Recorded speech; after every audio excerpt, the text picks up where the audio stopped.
My father slapped me across the face at my own wedding, right in front of 100 silent guests. Before the shock even set in, my husband stepped between us and told him he had just made the biggest mistake of his life. My father froze when he saw who was walking toward us next. What none of our guests knew was that the slap was not really about my marriage. It was about a waterfront property worth millions, a set of appraisal documents I had discovered 2 weeks earlier, and a signature my father desperately needed before Monday morning. He had spent my entire engagement insisting that family loyalty meant trust. I had finally learned that in his vocabulary, trust meant signing whatever he put in front of me without asking questions. Minutes before the ceremony, he had cornered me outside the bridal room and whispered that I still had time to fix this. I told him my answer had not changed. Standing at the altar, he demanded the answer again. I said no, and his hand moved before anyone understood what was happening. My husband, Ryan, was an F-35 pilot for the Marine Corps and usually the calmest person in any room. He did not touch my father, Grant Vance, but simply looked him in the eye and issued his warning. Grant started to answer, but his expression changed when Margaret appeared beside us. She was a senior executive controlling the financing committee behind Harbor Point, the largest development project my father had ever attempted. She had known Ryan's family for years, something my father never realized until she asked me if I wanted him removed. Grant had built Vance Coastal Development into a massive regional power. Harbor Point was supposed to be his legacy, a $140 million waterfront project.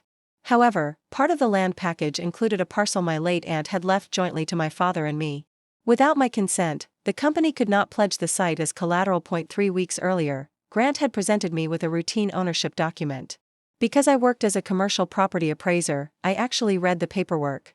Buried inside was authorization allowing his company to encumber my interest in the property.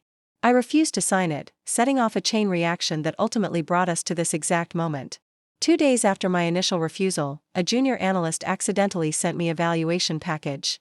My appraisal had been referenced, but critical risk notes about flood exposure and environmental reviews had vanished, though my name was still attached.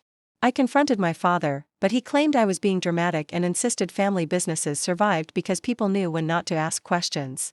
Now, standing in the middle of my interrupted wedding, Margaret turned to my father and asked if this confrontation was connected to Harbor Point.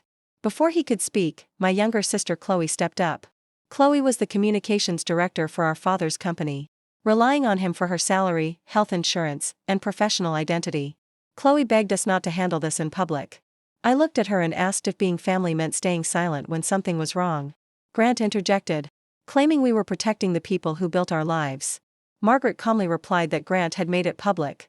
The moment he raised his hand in front of 100 witnesses, we paused the ceremony, moving into a private side room with Ryan and Chloe while Margaret made calls outside. Chloe shut the door and demanded to know if I understood what I was doing. I replied that I was simply refusing to sign away my property rights. Chloe pulled out her phone and showed me an email from 4 days earlier. It contained a signature page with my full legal name typed underneath, alongside a note from the chief operating officer stating Grant expected the authorization resolved before Monday. Chloe admitted she had just discovered my appraisal had been altered, and that Grant had threatened her own housing benefits when she questioned him. Ryan looked at me and advised me to save every piece of evidence immediately. I forwarded the email thread to my personal account and downloaded the altered files. Comparing the investor presentation with my original professional archives, 7 material risk factors had been removed while my certification page remained attached. Chloe sat beside me, whispering that our father could lose the entire Harbor Point project if this information got out. I asked her why everyone was acting like I had created the problem instead of the person who falsified the documents.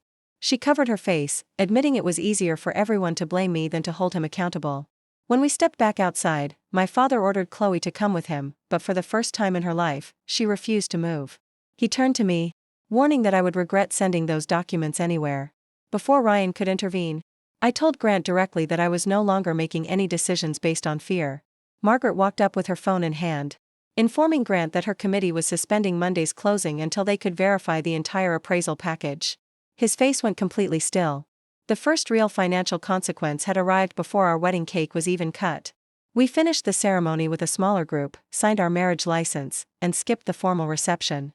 By the next morning, Grant had launched a public relations campaign claiming a personal family dispute with a former consultant was causing confusion. I refused to engage in a public media battle, choosing instead to submit the facts directly to my firm's compliance counsel. By Wednesday, the Harbor Point closing was postponed indefinitely, and Grant called me 12 times. When I finally answered, He demanded I withdraw the complaint. I replied that it was not a complaint, but a formal verification request regarding unauthorized changes to a certified report. He accused me of destroying a company that supported 43 employees. I told him those employees deserved a company whose financing could survive a basic audit. When he tried to claim Chloe would lose everything because of my actions, I reminded him that any consequences she faced from his decisions belonged to him alone. The next day, Grant officially fired Chloe under the guise of corporate restructuring, revoking her email access and housing benefits. Instead of running back to him as he expected, Chloe arrived at my house carrying 2 boxes of her belongings. She handed me a flash drive of her records, realizing how long he had manipulated us into blaming each other. Over the next 6 weeks, an independent review uncovered far more than just my altered appraisal.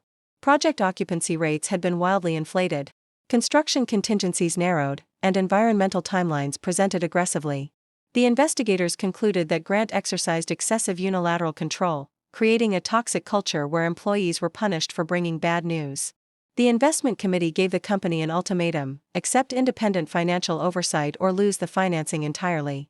Grant refused, claiming outside oversight would make him look weak. His arrogance triggered immediate collapse, leading to board resignations, paused bank loans, and cancelled vendor contracts. A final board meeting was called to resolve the land control issues, and as a partial landowner, I attended. Grant walked into the glass conference room looking exhausted but trying to project control. When he realized he no longer held the power, he finally saw the reality of what he had built. Standing firm alongside my sister and husband, I officially denied the company permission to use my land as collateral. Without the property or the altered appraisal, the Harbor Point project collapsed entirely, forcing Bennett Coastal Development into a massive restructuring. I lost a father that day, but Chloe and I finally gained our freedom. If you enjoyed this story and want to hear more intense, real-life family drama and high-stakes revelations, make sure to hit that subscribe button and turn on the notification bell. Red Heart.